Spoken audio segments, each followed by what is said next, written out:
Bible में एक घटना दर्ज है जहाँ पर यूसुफ नाम का एक व्यक्ति है जो अपने पिता का 11वीं संतान है। उसके 10 बड़े भाई हैं। यूसुफ का पिता उससे बहुत प्यार करता है और वो भी अपने पिता से बहुत प्यार करता है और आसपास में अपने पिता के ही रहता है। उसके पिता ने उसके लिए एक अच्छा सुंदर कोट बना दिया और उसे कोट को पहन के वो बहुत खुश होता है।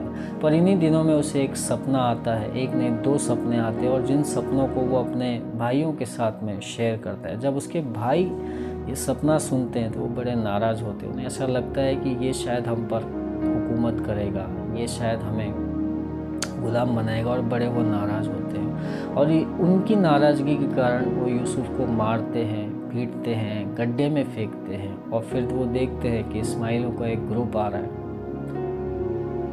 उनके हाथ में यूसुफ को बेच देते हैं। यूसुफ इस्माइलियों के द्वारा मिस्र में बेचा जाता है और वहाँ पर एक व्यक्ति जिसका नाम पोतीफर रहता है वो उसे खरीद लेता है और यूसुफ इज़राइल से या अपने याकूब के पिता से भाइयों के द्वारा इस्माइलियों के पास बेचा गया और इस्माइलियों के द्वारा मिस्र में उसे पोतीफर खरीद लेता है। यहाँ वो इतना अच्छा अपने पिता के साथ में था, सारी चीज़ें अच्छी चल रही थी। पिता ने उसके लिए अच्छा कोड बना के दिया, बहुत बेहतर सब कुछ उसकी ज़िंदगी थी। पर अचानक से सब बदल गया। जहाँ पर उसे मारा गया, अपने लोग उसे मार रहे हैं, पीट रहे हैं, गड्ढे में डाल रहे हैं और वो कहीं और चला गया। शायद आपके और मेरे जीवन में भी कभी ऐसा हो जहाँ पर मैं और आप, हमारी कुछ योजनाएं हैं, हमारी कुछ प्लान है जहाँ पर हम बनाते हैं और उसके बाद में हम तकलीफ़ों में आ जाते हैं। वो प्लान सफल नहीं होती, वो प्लान काम नहीं करते और शायद उसके कारण हमारा सब कुछ। मैंने बहुत सारे लोगों के बारे में सुना है जिन्होंने लोन लिया और कोई बिज़नेस शुरू किया और वो बिज़नेस बर्बाद हो गया। कुछ लोगों ने लोन लिया, कुछ लोगों ने दूसरों के साथ में कुछ प्रॉमिस किया पर वो प्रॉमिस जिनके साथ में किया था उन्होंने रखा नहीं और सब कुछ बर्बाद हो गया। बहुत सारी लोग अलग अलग समस्याओं से गुजरते हैं क्योंकि उन्होंने कुछ प्लान बनाया और वो प्लान काम नहीं किया। शायद आपके साथ में भी ऐसा हो, आपने कुछ प्लान बनाए, आपने कुछ योजना बनाई, कोई बिजनेस का, कोई घर का, कोई परिवार के सदस्य का, और पर वो वैसा काम नहीं करता। यूसुफ के समान शायद आपकी भी परिस्थिति हो जहाँ पर आपकी कुछ बातें शायद फेल हो गई, जहाँ पर आप एकदम शून्य पे आ गए, जहाँ सब कुछ अच्छा था पर अचानक से आप गुलामी में आ गए, बंधन में आ गए। मैं आपको बताना चाहता हूँ, आप जहाँ कहीं भी हैं, अगर आप परमेश्वर पे, लिखा है यूसुफ यहोवा का भय मानता था। वो जहाँ कहीं पे भी रहा उसने यहोवा का भय माना। मैं और आप जब हम परमेश्वर का भय मानते हैं, परमेश्वर हमारे लिए कार्य करते हैं। और यूसुफ ज़्यादा दिनों तक के गुलामी में नहीं रहा। पोतीफर की पत्नी ने उसके ऊपर एक इल्ज़ाम लगाया, झूठा इल्ज़ाम लगाया और इस कारण से पोतीफर ने उसे जेल में डाल दिया।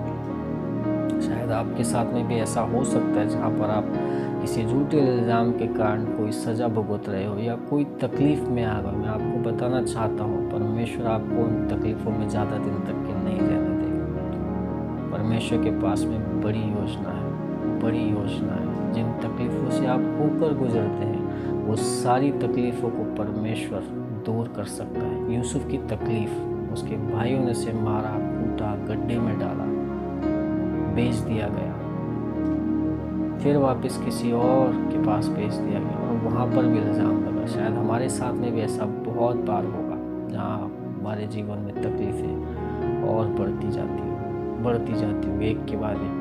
लेकिन ध्यान रखिए, याद रखिए, परमेश्वर का वचन कहता है, जो कल्पनाएं मैं तुम्हारे विषय में करता हूँ उन्हें मैं जानता हूँ, वे हानि की नहीं वरन कुशल ही की, और अंत में मैं तुम्हारी आशाओं को पूरी करूँगा। यूसुफ के बारे में परमेश्वर ने योजना बनाई, आपके बारे में भी परमेश्वर योजना बनाता है। आज शायद वो योजना हमें दिखाई ना दे, आज शायद वो बातें हमें दिखाई ना दे, पर याद रखिए परमेश्वर का वचन कहता है वो अंत में हमारी आशा को पूरी करेगा और उसके पास जो योजना है वो हानि की नहीं वरन कुशली की है। यूसुफ पोतीफर के द्वारा जेल में तो डाला गया पर जेल में परमेश्वर ने कार्य किया। वहाँ पर 2 कैदियों को भेजा और उनमें से एक को सजाए मौत मिली और एक को जीवन मिला। पर ये कैदी भी भूल गए। लेकिन 2 साल के बाद जब राजा को दर्शन मिला, राजा को सपना आया और उस समय में राजा ढूंढ रहा था किसी ऐसे व्यक्ति को जो उसको सपने का अर्थ बताए और फिर यूसुफ सामने आता है।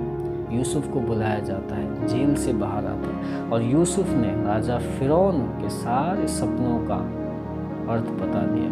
और जब उसने अर्थ बता दिया तब राजा बहुत खुश हुआ और राजा ने कहा, तेरे समान जिसमें परमेश्वर की आत्मा रहती है, परमेश्वर की बुद्धि, हमें दूसरा पुरुष कोई और नहीं मिलेगा। आज से तू मिस्र देश का प्रधानमंत्री। और यूसुफ कहाँ जेल में था, कहाँ भाइयों ने फेंका, कहाँ बुरे हालात में था, पर वहाँ से सीधा प्रधानमंत्री बना। इसलिए वचन कहता है, जो कल्पनाएं मैं तुम्हारे विषय में करता हूँ उन्हें मैं जानता हूँ, वे हानि की नहीं वरन कुशल ही की, और अंत में मैं तुम्हारी आशाओं को पूरी करूँगा। आज शायद आपके जीवन की परिस्थिति कठिन हो, मुश्किल लग रहे हो, बुरे हालात लग रहे हो, पर याद रखिए यूसुफ के समान परमेश्वर आपकी ज़िंदगी को बदल देगा। मैंने अनुभव किया अपने जीवन में, मेरा जीवन शून्य से शुरू होता है, जहाँ मैं तकलीफ़ों में, मुसीबतों में, परेशानियों में था, पर परमेश्वर ने उन सारी तकलीफ़ों से आज़ाद किया, मुसीबतों से आज़ाद किया और अच्छे स्थान में मुझे रखा है। वही परमेश्वर आपको भी मुश्किलों से, तकलीफ़ों से, बीमारियों से आज़ाद करेगा और मुझे स्थान पे लेके जाएगा, क्योंकि उसने वादा किया है, जो कल्पनाएं मैं तुम्हारे विषय में करता हूँ वे हानि की नहीं वरन कुशल ही की है, और अंत में मैं तुम्हारी आशाओं को पूरी करूँगा। परमेश्वर आपकी सारी आशाओं को पूरी करेगा। जो प्लान आपने बनाया, परमेश्वर उन प्लानों को, उन योजनाओं को सफल करेगा। उन योजनाओं पे परमेश्वर अपना अभिषेकित हाथ लेके आएगा और हमारे सारे बिगड़े काम को वो बना देगा। प्रभु आपको बहुत आशीष दे। ये प्रार्थना करते हैं, प्रभु यीशु मसीह, इस समय हम हमारे सारे भाई बहनों को जो सुन रहे हैं, देख रहे हैं, समझ रहे हैं, प्रभु प्रार्थना करते हैं कि आप आशीष दीजिए। शायद आज उनकी कई योजनाएं फेल है प्रभु, कई बातें, कई प्लान उनके फेल है, कई लोगों से उन्होंने धोखा खाया परमेश्वर, लेकिन हम जानते हैं जैसा आपका वचन कहता है, जो कल्पनाएं आप हमारे विषय में करते हैं उन्हें आप जानते हैं, वे हानि की नहीं वरन कुशल ही की, और अंत में आप हमारी सारी आशाओं को पूरी करेंगे। प्रभु प्रार्थना करते हैं जिन्होंने धोखा खाया, फेल हुए, नुकसान में, बेरोजगार में, बीमारी में है, प्रभु प्रार्थना करते हैं कि आप उनके जीवन को बदल दीजिए। प्रभु उनके जीवन भरपूर आशीष लेके प्रभु उनके जीवन से आपकी महक आने दीजिए परमेश्वर, उनके जीवन को बदल दीजिए प्रभु।